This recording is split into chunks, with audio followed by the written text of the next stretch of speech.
every time I watch that disaster episode, I cry. Also, his actor, he's kind of fine. Don't shoot one of the Wisteria Lane girlies and expect to get away scot-free, okay? And he said, okay, you don't want to marry me? I'm gonna ruin your life.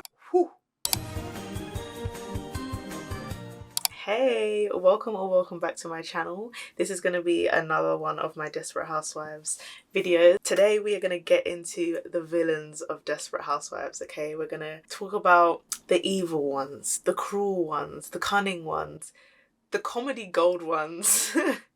From season 1 right up until season 8. I think I've got all of them. I believe I've got all of them.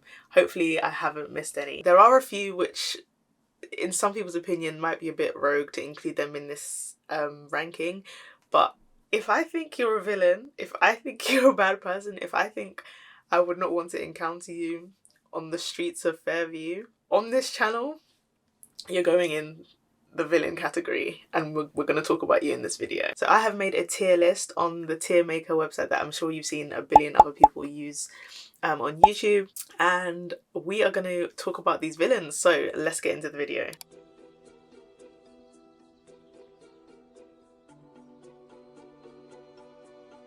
Okay, so welcome to my tier ranking system. Here she is. Okay, so at the top of the tier we have under the jail. So these are for people who respectfully, they belong under the jail. There's no redemption, there's no fixing them.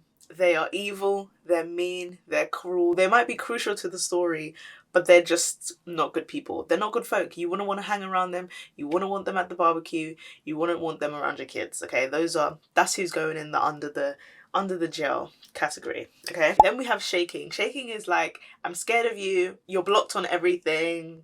Like, if I see you in Fairview, I'm gonna just turn my car around and go the other way. Like, it's like you're scary. You're scary people. Like, you might have been in the news for doing something, but it's just like we don't associate with them. Okay. Then we have help. Help is like they may not be dangerous, but still you want to keep your distance. They may not be lethal. You may not end up dead if you cross their path, but you're not going to be better off. You want to keep your distance from them. You want to stay away. We're not happy to see you in the function. And yeah, that's who's going in the help category. Then we have whelp. It's like, again, you're not dangerous. I'm not scared, but I don't get you. I don't vibe with you. People kind of ostracize you maybe from Fairview society. Like, we don't generally tend to want to rub shoulders with you. When we see you, it's like whelp. Like, you know, we might feel sorry for you. We might worry about you. We might send you a prayer, light you a candle, that kind of thing. But we're just, yeah. Then we have not a fan. Like, you're not going to cause anyone any harm necessarily. You don't necessarily need to be stopped in your tracks. You don't necessarily need to go to jail or to court. But when we see you, we cross the street. We don't associate, okay? So that's the tier ranking system. Hopefully that all makes sense. And we are just going to get straight into the thick of it. First up, we have Alejandro Perez. And sorry, but there's no like lead up. We know he's going under the jail. He tormented my poor girl Gabby, not only from when she was like 15, but he then came back into her life when she's like married, moved towns, moved states, and is just happy living her life with her 2 children and her husband. And he comes back and he terrorizes her again. He threatens her again. You know, there's no forgiving that kind of behavior. There's no redemption. He's going under the jail. And obviously his villainy, if that's a word, is what I guess drives a lot of I believe the end of season 7 and the entirety of season 8. So obviously, you know, from a reviewing the series perspective, obviously we needed him for the drama, but as a person, as a human, he's going under the jail, and there's no disputing that. Yeah. So next up we have Gloria Hodge and Alma Hodge. Now I've put these two together because they come together and conspire against Orson. They do horrible things to him. I don't even want to say in this video what they do to him. Horrible, it's nasty, it's gross, it's weird because they both claim to love him. Well, I don't know, actually. His mum was quite, yeah, maybe not. But, you know, Alma at least claims to love him and then does these horrible, disgusting, vile things to him. in the name of, you know, getting him back from Bree.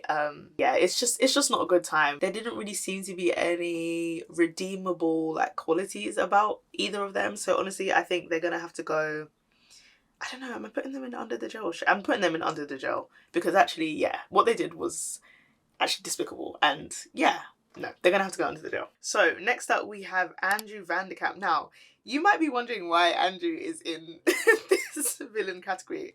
And I'm one of those people that I can't remember when he came back into Bree's lives, but later season Andrew, we love him. He is gold.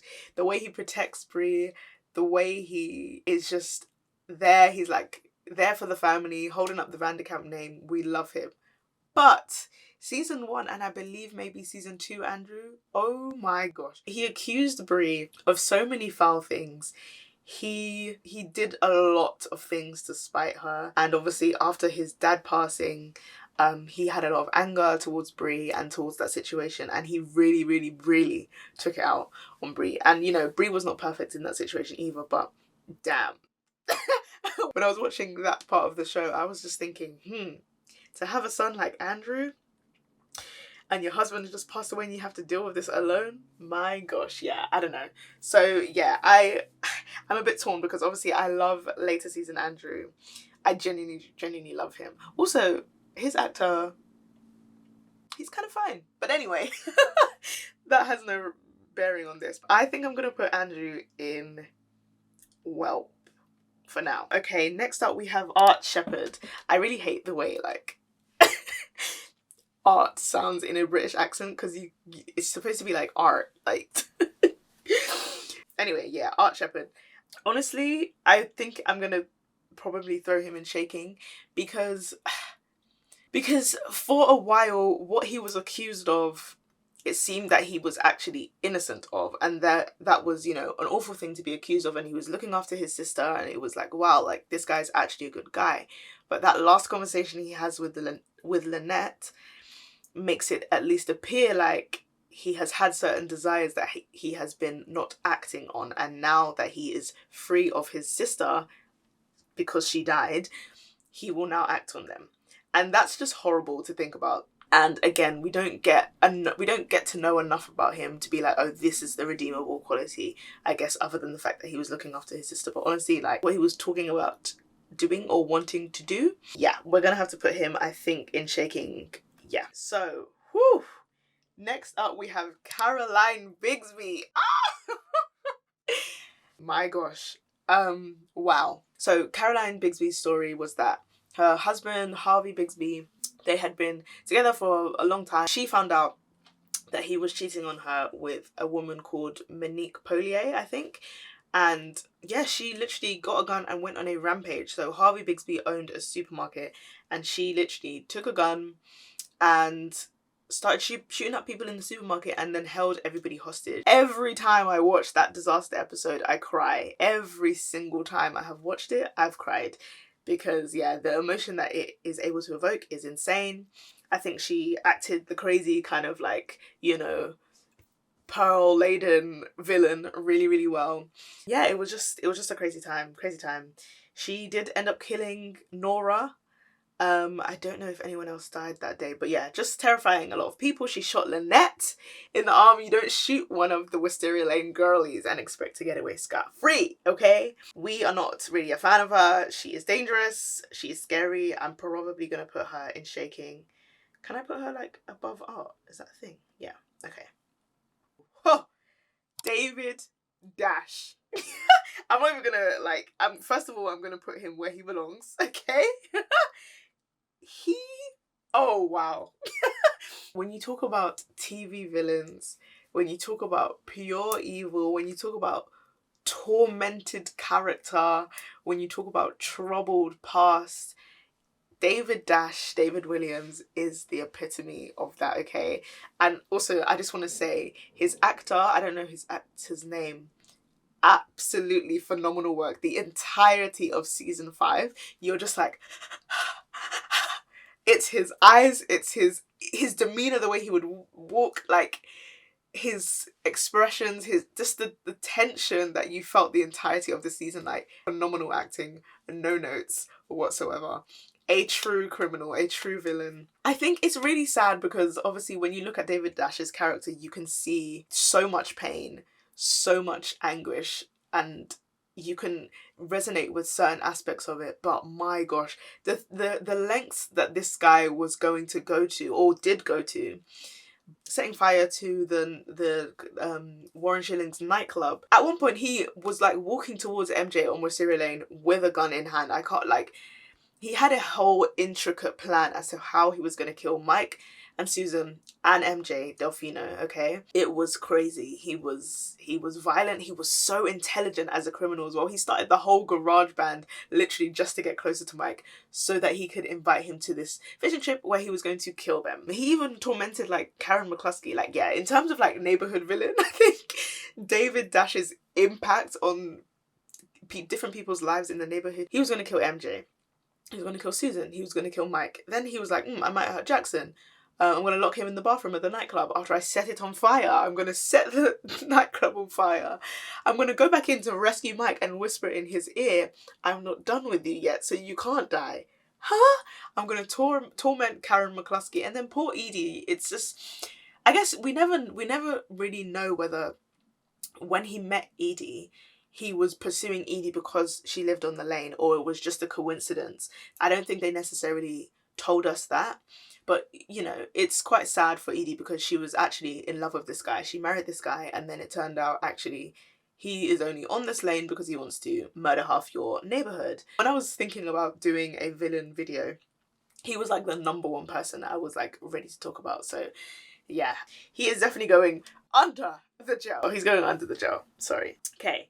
Next up, we have Detective Chuck Vance. Okay. Ooh! Chuck Vance. Oh, Chuck Vance. My gosh. I think he's like who you think of when you think of jilted lover. Because ultimately, he was like to Bree, you know what, I love you. And I loved you. And their relationship ended, I think, because he was ready to propose to Bree. And Bree was like, you know what, I can't continue with this relationship because I've just helped bury someone that my friend has murdered. And you're a detective, like, it's obviously not going to work out, right? She obviously didn't say that. He just took it so personal. And he said, okay, you don't want to marry me? I'm going to ruin your life. And it was just like, oh, I mean, is that love? If we love each other and it doesn't work out, then you decide to start ruining my life because it doesn't work out. It's giving you were never in love with me. It's giving you wanted me as a possession. I'm going to have to put him in help because he was just a clearly troubled character and someone that just probably needed to do a bit more grubbing up, a bit more emotional work before we, you know, get into relationships where we could potentially be rejected and just, yeah, not have the urge to ruin people's lives after they reject us because, I mean, that's very, like, year 6 behaviour. Eddie Orlofsky. Whew. We're talking about villains and we're not talking about Eddie, then we're doing something wrong because damn, this guy. Oh, Eddie was like the neighborhood strangler. He did some damage. He strangled Julie. He wanted to strangle Susan and then ended up strangling Julie. He kept Lynette hostage when she was pregnant and literally in labor and about to give birth to one of her babies. That was a crazy episode and I think it was quite it seemed quite intentional what they did, which was where Lynette's baby was being born and the umbilical cord was around her neck, and obviously Eddie was known for strangling women that he, you know, felt jilted by or felt hurt by, and so he had to be the one. He was the only one in the room because he was obviously keeping her kind of hostage because she had found out that he was the neighborhood strangler basically, and he had to then be the one to, you know, remove the umbilical cord from around the baby's neck. And that was just one of those like typical Desperate Housewives moments where there's so much, well, I feel like there's so much thought and intention behind what is like actually happening in the TV show. And it's just, it was crazy. It was a crazy moment, and yeah, it's one of those episodes that gets me emotional as well. I don't know if it was Porter or Preston. One of them had a wife and she laughed at him about something. I think he made a move on her. She laughed at him and was like, I'm out of your league. And he was like, cool, I'm gonna park up this car, strangle you and bury you in the woods. Like he was crazy. So yeah, we are gonna have to put him in under the jail. I would probably say above or in front of the Hodges. Felicia Tillman, my queen. Felicia Tillman. You know, there are villains and then there are villains. Like, you have to respect Felicia Tillman's hustle, I guess. This woman chopped off 2 of her own fingers, okay, to get Paul Young thrown in jail for her murder. Crazy.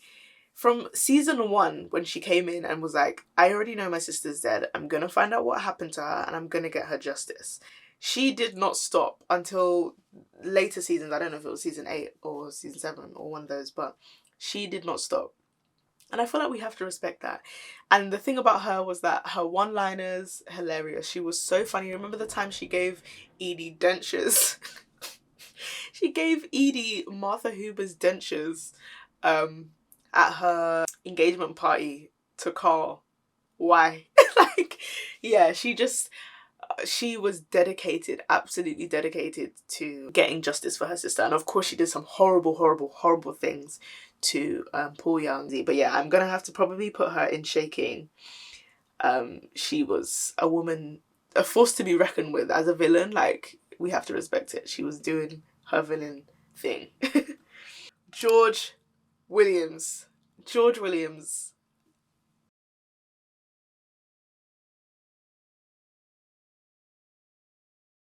I think George Williams. Yeah. My gosh. Whoa, he was scary in so many ways. I think part of the reason why he was so scary was because he was able to maintain this veil of like normalcy to people that were even close to him. His mum, to Brie herself. Yeah, but this guy was far from normal. He was scary. He did things, physical things, like immoral things. He obviously killed Rex in a very like slow and very horrible way as well, like tampering with his medication because he was obviously a pharmacist. Like, you don't want to meet a George Williams on your street or in your life really ever. You don't want to encounter a George Williams because the love that you're going to feel from him is crazy. You know, he was forcing Brie to wear that engagement ring when she was like, my husband literally just died, I'm not ready. He even like kind of pressured her into even saying yes. In fact, I don't think she said yes to the engagement. I think she said okay. I think she said okay to being engaged to him, and he just took it from there and was like posting about it in the local newspaper, forcing her to go on romantic trips that she wasn't it was just, yeah. He belongs under the jail. Like, what a scary individual. Okay. Karl Mayer. Now, this is one of the ones where people might disagree as to why he's in this villain category. And you know what? I understand when you've got people like Eddie Orlofsky and David Williams, okay, why is Karl Mayer in the same topic as them? But guys, Karl Mayer, from season 1 right up until when he died, okay, he was just a very, like, moralless character. Like, you're married, but it doesn't matter. You're going to sleep with the whole neighborhood. You're having an affair. You're going to, like, I'm just like, sir. He was with Susan. He was with Edie. He was with Brie. And I'm just like, I don't know. Like, what's up? Do you just want a place back on Wisteria Lane? Like, I think one thing which is quite funny with Karl's character was just like the way he would treat and speak to Mike. Was quite funny. Like, he would always just address Mike as the plumber, even when like Susan and Mike were like married with a child. Like, it was just funny. It was just super funny. But yeah, I'm gonna put Karl in not a fan because I understand he's not like as awful as the rest, but yeah, very moralist character. Kayla Scavo. Oof. Damn. Do you know what? She was a villain. I think I'm gonna throw her in Help, but like above Chuck. I don't know. I'm gonna put her in Help, probably below Chuck, just because she is a child, and I guess there is a potential for her to, you know, with some help, with some therapy, with some attention, really change her ways. But again, when I'm watching the show and I'm seeing these children, I'm thinking, am I sure I want to be a parent? Because damn, Kayla came into the Scavo household and she said, Lynette, I'm gonna make your life hell. Like, oh wow, she was cruel. She accused Lynette of a lot of things that she didn't do. She you know, put the twins in danger. Yeah, it was a scary time. It was a scary time. It was kind of interesting as well how when Kayla got sent off in the car that day, they just never, ever, ever spoke about them again. Like, there was never an episode where Tom was like, oh yeah, just, you know, come back from visiting Kayla, or like he's coming off the phone and was like, oh bye Kayla. Like, it was like she's not in our lives anymore. And it was like, wow, okay. I mean, yeah, very sad. But next up we have the iconic Martha Huber. I think I'm gonna put her in Whelp, probably under Andrew. Was she a dangerous, I mean, she actually was a dangerous woman, to be fair, because her words literally caused Mary Alice to kill herself. So yeah, she was definitely a dangerous woman. However, the reason I'm not putting her under the jail and shaking or anything like that is because she was the neighborhood busybody. That doesn't necessarily make her redeemable, but in a way it kind of does. I don't know, like she was an awful, awful, awful character. You know, she blackmailed Susan when she found out that Susan burned down Edie's house. She was blackmailing Mary Alice. Yeah, although I want to put her, you know, potentially higher up in the tier ranking, I'm not going to, just because she's like the neighborhood busybody. We're gonna not let her off for her crimes, but, you know, she is who she is, and yeah. Next up we have Matthew Applewhite. Now, I think I'm gonna put him in, oof, is he worse than Chuck? I mean, yeah, he is actually. I'm gonna put him in shaking. This guy was willing to let his brother be in a basement, chained up to a bed for a crime that he knew that he committed. For years. Like, this situation of Caleb being, you know, shackled and, you know, basically imprisoned at home was happening wherever they were living before. And, you know, it continued in Wisteria Lane. So for years or however long, like, yeah, scary. Also, this is one of the storylines. This is one of the storylines of Desperate Housewives which I just wish was not done, or I wish was done with a bit more sensitivity, with a bit more kind of just understanding of what was actually being portrayed. Because, you know, having a black man in a basement with limited food, limited social like interaction, chained up by his wrists, metal chains to a bed, it's very offensive, it's very degrading, it's just not good. It's not good in any way. And I think season 2, this being the main mystery of season 2, always like just I think not written the best, not done the best, not done with enough kind of intelligence as to what was really being portrayed. Or maybe it was just acknowledging what was being portrayed and not really caring as much. I don't think that kind of storyline would be supported in this kind of era, like 2024 onwards, and rightly so. But yeah, just wanted to mention that. But yeah, I think Matthew is going to have to go in shaking for me. Nina Fletcher. See, I'm going to put her in not a fan straight away. Of course, she wasn't necessarily dangerous to any of the characters, but she was just really annoying. She was really annoying. She was always putting Lynette down, always making her stay late. She was like resentful. I don't even know if it was resentful. She was just like very, oh, you have kids. Okay, you still need to do your job. You can't go to their dentist appointments. You can't go to their dance recitals. It's just like, yes, I have a job, but I'm also a human, and I'm also a mum, and I'm also a wife. And just because you are not those things, that doesn't make you better or worse than me. But you're gonna let me live my life, especially if I've completed my job to the best of my ability. And, you know, she just did these things, like when she was like that Lynette needs to buy a new suit. Lynette bought a new suit, and she had the label sticking out on it because she wanted to return it. Suits are expensive. I have like 5,000 kids, okay? And she just, like, in the middle of the meeting in front of other people, just pulled the tag so that obviously Lynette could no longer return it. And it was just like, oh, why do you hate me so much? Yeah, Nina was just one of those annoying, like, pestering, like, I just think, like, Willie Woodpecker type vibe. So, okay, she might not be villain material, but she's villain with, like, a lowercase v on this channel, okay? So, yeah. Nora. Eek. Nora was crazy. Nora was crazy. She was a lot. She was a lot. I remember the scene where Lynette like kicks Nora's door in, and then, you know, Kayla comes out, so Lynette can't threaten Nora as, you know, intensely as she wants to. And she goes up to Nora and she whispers in her ear, like, if you ever, like, speak to my husband again, I will do to your spine what I just did to that door. And I was like, oh, girl. Yeah, crazy. Nora, again, not necessarily physically dangerous or anything like that, but she was ready to tear up that family. She was ready to get her claws into Tom and to tear up that big ass family of Lynette's, and we don't love that. We don't love that at all. So we're gonna have to put her in. I'd probably put her in Help. Oh, Whelp. I'd probably put her in Whelp. Yeah, probably above Andrew. Actually, maybe not even above Andrew. Maybe like down here, actually, because I'm just thinking. By comparison, yeah, probably there. Oh, Orson! Ah!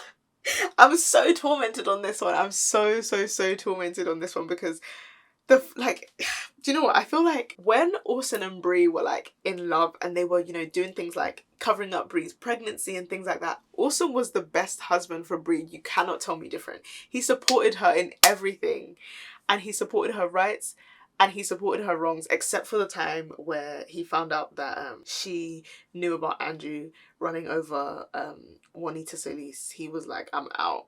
You're disgusting. You have no morals, and I'm out. But anyway, like, when Orson was Bree's best friend and her husband, her good husband, they were a match made in heaven. You can't tell me any different. I don't know why I'm doing a heart like this. I'm of this generation, so I need to stop doing that. But anyway, you can't tell me any different. He was the perfect person for her. But somewhere along the line, things went left, and if you have watched all the way up until season 8, you will know that he was the main reason why Bree, my girl, nearly went to jail. Okay, he wrote that letter.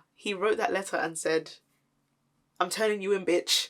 He was the one that was blackmailing her. He wanted to isolate Bree from her friends, and did all kinds of lying and all kinds of schemes all throughout the season. And, you know, knowing that exact note and that exact, you know, wording was the reason why one of her best friends killed herself, and still writing it to her, that is some pretty evil stuff. So I feel like he was like very intellectually villainous. Do you know what I mean? Like, maybe not necessarily like physically villainous, but very intellectually villainous. I'd probably put him in Shaking, probably above Felicia. Yeah, he was a scary guy. Patrick Logan, another scary one. I think he was a season 6 villain. He came into the Bolan family's life and was like ready to tear them up as well. He was ready to blow up a whole bunch of people. He was a terrorist, so yeah, we're not a fan of his. I'm probably gonna put him in the Help. I guess in Shaking, probably at the lower end of Shaking. Not because, like, you know, any of the stuff isn't dangerous, just because he was posing threats not necessarily to the main 4 women. So I'm like, Paul Young. Oh, Paul Young. Another like insane villain, and someone that, you know, you could see their pain in season 1. They go away for a few seasons whilst he was in jail, comes back in, I believe it was season 6, and tore up the neighborhood. He was ready, he was like, by any means necessary, you guys are gonna know that you did me wrong. You're gonna know that I'm not happy with you, and you're gonna, like, he was ready to build a halfway house on Wisteria Lane. He was like buying houses left, right and centre with his settlement money from the courts, and was just ready to tear up the neighborhood. And when the riot happened because of all of this stuff, he was about to go back into his house, turned around and looked at the street and was just smiling like anything. Yeah, he obviously killed Martha Hooper in season 1, so we can't forget that. He had a crazy ride. He had a tough time, obviously, a very tough time, but yeah, another insane villain. I think I'm probably, where does Paul Young actually belong?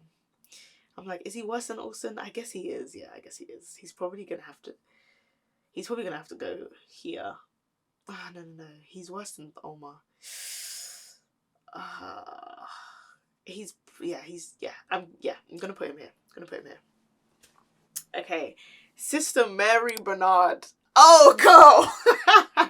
She wanted Carlos. I don't blame her. There should be a video coming. I think I want to do a video on the love interests of the Desperate Housewives ladies. And in that video, I will be talking very, very much so about Carlos Solis, okay? We love him. But anyway, no. Sister Mary Bernard, girl, she wanted Carlos and she was like, get an annulment because I want you. It was crazy. But yeah, I think I'm probably going to put her in... Probably in Whelp. Probably underneath Martha. She was like scheming. She was cunning. The fight that she had with Gabby, I was about to say that she wasn't necessarily a violent villain, but I mean, that fight that she had with Gabby was pretty serious. But yeah, no, I think I will put her there for now. Warren Shilling, eesh. Yeah, I'm thinking Under the Jail. He was pretty crazy. He was very much gonna murder. I don't know if it was Porter or Preston, one of them. Yeah, I think I'm probably gonna put him here. He was violent, he was aggressive, he was horrible, he had disposable income to actually achieve what he was saying he was going to achieve in killing one of the boys. Yeah, we don't love people like that. This is Wayne Davis, which was a villain who came out in season 5 or 6? Yeah. Very violent, very horrible, domestically abusive, very cunning and evil towards Catherine and her husband. I can't remember his name. And then also towards the end, Dylan as well. So yeah, we don't love that. I'm probably going to have to put him in Under the Jail. Yeah. Zach Young. Yeah, this one's tough because Zach Young did some very creepy things. Let's not lie. He was definitely scary. He was definitely creepy. But he was very, very troubled. You know, his mum literally killed herself with no warning. Don't think she even left him like a note, actually. He was stolen from his birth mother when he was young. He then ended up like having 2 dads, one of them being Mike, one of them being Paul. His life was, honestly, started off as a mess, and then he inherited all this money with no real father figure to kind of help him, father figure or mother figure really, to help him kind of guide him in life. And yeah, you know, he went off the rails, and you know, yeah. I think I'm gonna put him in not a fan, because just because he's had it rough, he's had it tough, and we know that, you know, under different circumstances he might be more pleasant, more acceptable. Unfortunately that wasn't the case, but yeah. Okay, and that concludes tier ranking the villains of Desperate Housewives. I hope you have enjoyed this video. Thank you so much for spending this time with me. What I'll do is leave a link to the tier ranking kind of chart that I've made in the description below, so that whoever wants to can also do this tier ranking system with me on the villains of Desperate Housewives. As I said in my other video, if there are any topics or specific episodes or themes or mysteries or whatever that you want me to get into, please do let me know in the comments. Let me know also who is your worst villain, who is your like, I cannot stand you, you are the worst of the worst, you belong underneath of the jail. Let me know your thoughts as well. And if I've skipped or missed any villains by mistake, please do let me know in the comments as well. If you are enjoying this series and want to see more, do not forget to leave a like and also subscribe for more content. And yeah, I will catch you guys real soon. Bye.